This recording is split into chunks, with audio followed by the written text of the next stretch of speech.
Hello guys, உண்மையை உறக்கச் சொல்லும் நான் உங்கள் ஃபிட்னஸ் சாரா. இன்றைக்கி பாடி பில்டிங்ன்ற ஸ்போர்ட்ஸை பற்றி தான் பேச போகிறேன். என்னென்னு பார்த்தீங்கன்னா, நான் வந்து 2013 ஃபஸ்ட்டு பாடி பில்டிங் பண்ணேன். நான் பண்ணினப்போ பார்த்தீங்கன்னா, ஒரு அந்த மாதிரி என்ஹான்ஸ்டு பாடி பில்டர்னு பார்த்தீங்கன்னா, அவங்க வந்து டாப் 3 ஒரு கேட்டகரிக்கு டாப் 3 பண்ணுறவங்க வேணால் அந்த மாதிரி என்ஹான்ஸ்டாக வருவாங்க. அப்படி இல்லை அப்படின்னா சில கேட்டகரியில் நேச்சுரலாக பண்ணுறவங்களே ஃபஸ்ட் எய்ட் பண்ணுவாங்க. ஓவரால் ஒரு டாப் 5 பண்ணுறவங்க பார்த்திங்கன்னா என்ஹான்ஸ் பண்ணி வருவாங்க. அதுக்குன்னு ப்ராப்பராக பண்ணி வர்றவங்க வருவாங்க. இப்போது ரீசெண்டாக நான் 2024 பண்ணேன்.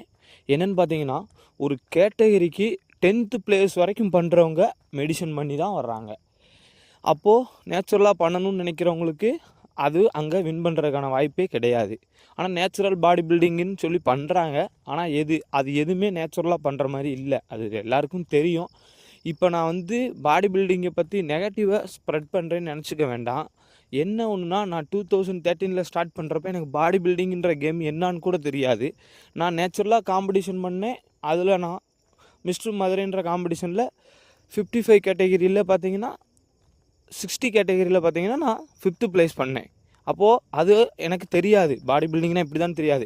ஆனால் அந்த காம்படிஷன் பண்ணோன்னே எனக்கு ஆர்வமாகி நான் ரொம்ப கஷ்டப்பட்டு ஒர்க் அவுட் பண்ணி பார்த்தீங்கன்னா 2017 சேலம் எடப்பாடியில் நடந்த ஒரு காம்படிஷனில் கேட்டகிரியில் பார்த்தீங்கன்னா நான் தான் ஃபஸ்ட்டு வின் பண்ணேன். 60 கேட்டகிரியில் மிஸ்டர் தமிழ்நாடு நான் டைட்டில் வின் பண்ணேன். ஓவரால் டைட்டில் வின் நான் தான் பண்ணேன். ஆனால் அது பெரிய அளவுக்கு காம்படிஷன் நடக்கலை. ஏன்னா பெரிய அளவுக்கு கேஷ் அவார்டு எதுவும் இல்லை. ஆனால் அது நியூஸ் பேப்பர்லலாம் வந்துச்சு. அது பண்ணோன்னையும் பார்த்தீங்கன்னா நானும் ஏதாவது சாதிச்சிடலாம் பாடி பில்டிங்கில் அப்படின்னு நினச்சி தான் நான் அடுத்து கொஞ்சம் ட்ரை பண்ணேன். நான் ட்ரெயினர் ஆகிற வரைக்கும் எனக்கு பார்த்தீங்கன்னா பாடி பில்டிங்கிற ஸ்போர்ட்ஸுக்கு இந்த மாதிரி டெஸ்டோஸ்டெரோன் எடுக்கணும், இந்த மாதிரி சில ஃபேட் பர்னர் யூஸ் பண்ணணும், மெடிசன் சம்மந்தமான எந்த ஒரு விஷயமும் எனக்கு தெரியாது.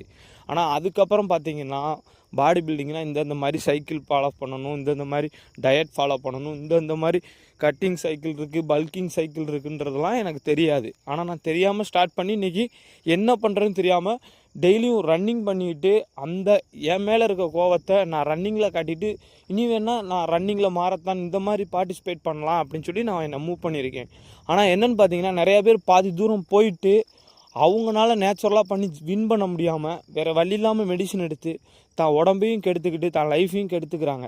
தயவுசெய்து கைஸ் அந்த மாதிரி பண்ணாதீங்க. இப்போ ஒரு கேட்டகரியில் 10th ப்ரைஸ் பண்ணுற வரைக்கும் மெடிசன் எடுத்து பண்ணுறாங்க அப்படின்னா அதில் யாராவது ஒரு ஆள் பெரிய அளவுக்கு சாதிச்சு நான் ஒரு கவர்மெண்ட் ஜாப்போ இல்லை நான் நம்ம ஸ்டேட்டுக்காக ரெஃபர் பண்ணி இந்தியா மெடல் பண்ணுறனோ அந்த மாதிரி பெரிய அளவுக்கு போகிறவங்க யாருமே கிடையாது. பாதியிலே நின்றுடுறாங்க. அதுக்கு எதுக்கு நம்ம அவ்வளோ தூரம் காசு பார்த்திங்கன்னா அந்த மெடிசன்லாம் கொஞ்சம் காஸ்ட்லின்னு சொல்கிறாங்க.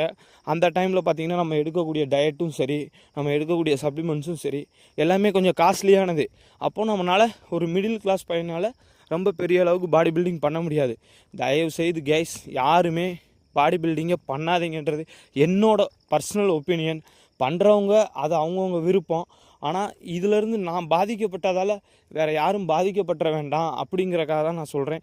ஆனால் எல்லா ஸ்போர்ட்ஸ்லையுமே சின்னது பண்ணுறாங்க. ஆனால் பாடி பில்டிங் முழுக்க பார்த்திங்கன்னா மெடிசன் சம்மந்தப்பட்ட ஒரு கேம். கேட்டால் அதை வந்து அட்வான்ஸ்டாக பேசிடுறாங்க. என்ன சொல்கிறாங்கன்னா, அது பாடி பில்டிங்கிறது ஒரு சயின்ஸ் அப்படின்றாங்க. சயின்ஸுக்கு யூஸ் பண்ணக்கூடிய எளிய நம்ம தயவுசெய்து கைஸ் யாரும் பண்ணாதீங்க. அப்படி பண்ணிகிட்டு இருக்கவங்க பெரிய இடத்துல இருக்கவங்க சொல்ல வேண்டியவங்க அதை சொல்ல மாட்டேங்கிறாங்க. ஏன்னு தெரியல. நான்லாம் சொன்னால் இது எத்தனை பேருக்கு போய் ரீச் ஆகுன்னு கூட எனக்கு தெரியல. ஆனாலும் இதில் பாதிக்கப்பட்டு அதோட வழி என்னென்னு எனக்கு தெரியும். நான் சின்ன வயசுலேருந்து ஒரு 15 வருஷமாக உடற்பயிற்சி பண்ணுறேன். உடல் ஆரோக்கியமாக இருக்குது. அது எனக்கு சந்தோஷம்தான். ஆனால் என்ன ஒன்றுனா, அப்படி ஒரு ஸ்போர்ட்ஸ் இருக்குது, அதில் நானும் ஜெயிச்சிருவேன், நானும் ஒரு ஆளாக இந்த உலகத்துக்கு என்ன தெரியப்படுத்திடுவேன்னு நினச்சி அது என்னால் முடியாமல் போயிடுச்சு கைஸ். தயவுசெய்து கைஸ் நீங்கள் யாரும் இந்த மாதிரி இருந்தால் பாடி பில்டிங்கிறத பண்ணாதீங்க. என்னோட பர்சனல் ஒப்பீனியன். இதை விருப்பப்படுறவங்க இது உள்ள இருக்க உண்மையை புரிஞ்சுக்கிட்டு ஃபாலோ பண்ணுங்கள். இல்லை என்னால் பண்ணணும்னு நினைக்கிறவங்க அது அவங்க ஓன் ஒப்பீனியன், அவங்களோட அது டிசிஷன். Thank you guys.